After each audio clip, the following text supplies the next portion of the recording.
اعوذ باللہ من الشیطان اللعین الرجیم بسم اللہ الرحمن الرحیم وبہ نستعین وہو خیر ناصر و معین۔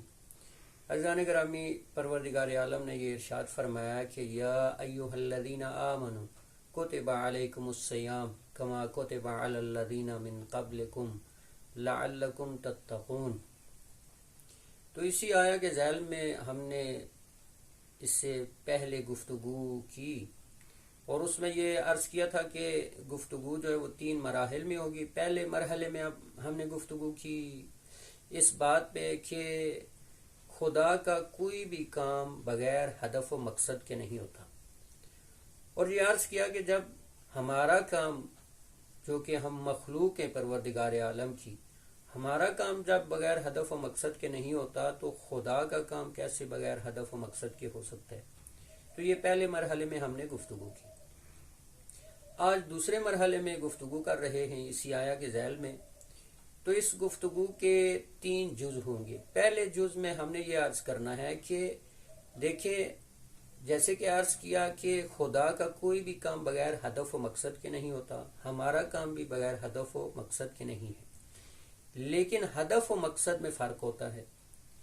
ہم کوئی بھی کام کرتے ہیں اس کا ہدف و مقصد ہمارے اپنے فائدے کے لیے ہوتا ہے، اپنے لیے کام کرتے ہیں، لیکن خدا کا کوئی بھی کام ہے، خدا نے اگر 1,24,000 انبیاء بھیجے، اگر رسول خدا کو بھیجا، یا قرآن مجید کو نازل کیا، یا یہ کہ نماز کو ہم پہ واجب کیا، فرض کیا، روزوں کو ہم پہ فرض کیا، ان تمام کاموں کا ہدف و مقصد ہے، لیکن وہ ہدف و مقصد خدا کے اپنے فائدے کے لیے نہیں ہے۔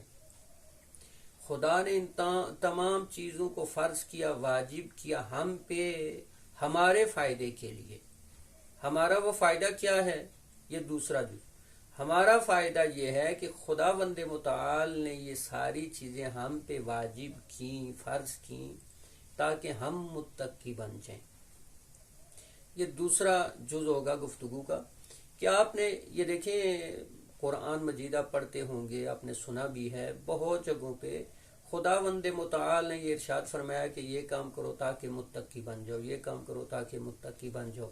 تو میں 2 آیات آپ کے سامنے پیش کروں گا اسی پہ دلیل کے طور پہ کہ خداوند متعال نے ایک جگہ یہ فرمایا کہ یا ایھا الناس اعبدوا ربکم الذی خلقکم والذین من قبلکم لعلکم تتقون۔ پروردگار عالم یہ ارشاد فرما رہا ہے کہ اے لوگو، تم عبادت کرو اپنے اس رب کی جس نے تمہیں اور تم سے پہلے والے لوگوں کو خلق کیا۔ کیوں؟ لعلکم تتقون، تاکہ تم متقی بن جاؤ۔ اور دوسری یہی آیا جو آپ کے سامنے پیش کی ہے کہ تم پہ روزوں کو واجب کیا جیسے تم سے پہلے والے لوگوں پہ واجب کیا تھا، تاکہ لعلکم تتقون، تاکہ تم متقی بن جاؤ۔ تو یہاں پہ سوال یہ پیدا ہوتا ہے کہ خداوند متعال یہ اتنا زیادہ تاکید کیوں کر رہا ہے کہ تاکہ تم متقی بن جاؤ، تاکہ تم پرہیزگار بن جاؤ، یہ کام کرو تاکہ متقی بن جاؤ، یہ کام کرو تاکہ متقی بن جاؤ۔ تو سوال یہ پیدا ہوتا ہے، آپ کے ذہنوں میں بھی شاید یہ سوال آئے، اگر نہیں تو آنا چاہیے، کہ پروردگار عالم اتنا تقوی پہ کیوں زور دے رہا ہے؟ ہم متقی اگر بنیں گے تو کیا ہوگا، ہمیں کیا فائدہ ہوگا؟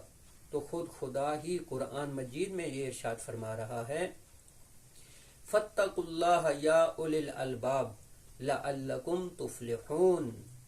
اے صاحبان عقل و خرد، تقوی الہی اختیار کرو۔ کیوں؟ لعلکم تفلحون، کیا؟ تاکہ تم کامیاب ہو جاؤ، فلاح پا جاؤ۔ تو اس سے پتہ کیا چلا کہ خداوند متعال جو اتنا زور دے رہا ہے کہ تم یہ کام کرو تاکہ متقی بن جاؤ، تم یہ کام کرو تاکہ متقی بن جاؤ، تم یہ عبادت انجام دو تاکہ متقی بن جاؤ، تو فائدہ اس کا کیا ہے تقوی کا؟ تاکہ تم فلاح پا جاؤ، تاکہ کامیاب ہو جاؤ، کل روز قیامت جو ہے وہ تم کامیاب ہو جاؤ۔ یہ دوسرا جز۔ تیسرا جز یہ کہ دیکھیں، پروردگار عالم جس بارے میں یہ فرما دے، مثلا یہ فرمایا کہ یا ایھا الذین آمنوا کتب علیکم الصیام کما کتب علی الذین من قبلکم لعلکم تتقون، تم پہ روزوں کو فرض کیا جیسے تم سے پہلے لوگوں پہ فرض کیا تاکہ تم متقی بن جاؤ۔ اسی طرح فرمایا اقم الصلاۃ ان الصلاۃ تنہا عن الفحشاء والمنکر، نماز قائم کرو تاکہ یہ نماز، چونکہ یہ نماز تمہیں فحشاء و منکر سے روکتی ہے۔ تو عرض یہ کرنا ہے کہ دیکھیں جو پروردگار عالم حکم کر دے، جو فرما دے، وہ ہو کے رہتا ہے، وہ 100% ہے، یعنی اس میں کوئی شک نہیں کہ روزہ رکھیں گے تو انسان متقی بنے گا، نماز پڑھیں گے تو وہ فحشاء و منکر سے روکے گی۔ لیکن یہاں پہ دیکھیں سوال یہ پیدا ہوتا ہے، اور آپ کے سامنے یہ موجود ہے، ہمارے سامنے بھی، آپ کے سامنے بھی، بہت سارے لوگ نماز پڑھتے ہیں لیکن نماز انہیں فحشاء و منکر سے نہیں روکتی۔ لوگ روزہ رکھتے ہیں لیکن وہ ہمیں پرہیزگار و متقی نظر نہیں آ رہے، پھر بھی غیبت کر رہے ہیں۔ تو یہ سوال پیدا ہوتا ہے تو پھر ایسا کیوں ہے؟ تو دیکھیں خدا جو کہہ رہا ہے وہ حتماً ہوتا ہے، نماز روکتی ہے، روزہ جو ہے متقی پرہیزگار بناتا ہے، لیکن شرط یہ ہے کہ یہ روزہ تمام شرائط کے ساتھ ہو، یہ نماز تمام شرائط کے ساتھ ہو تو یہ نماز ضرور روکے گی، روزہ جو ہے وہ ضرور ہمیں پرہیزگار و متقی بنائے گا۔ وصلی اللہ علی سیدنا محمد وآلہ الطاہرین۔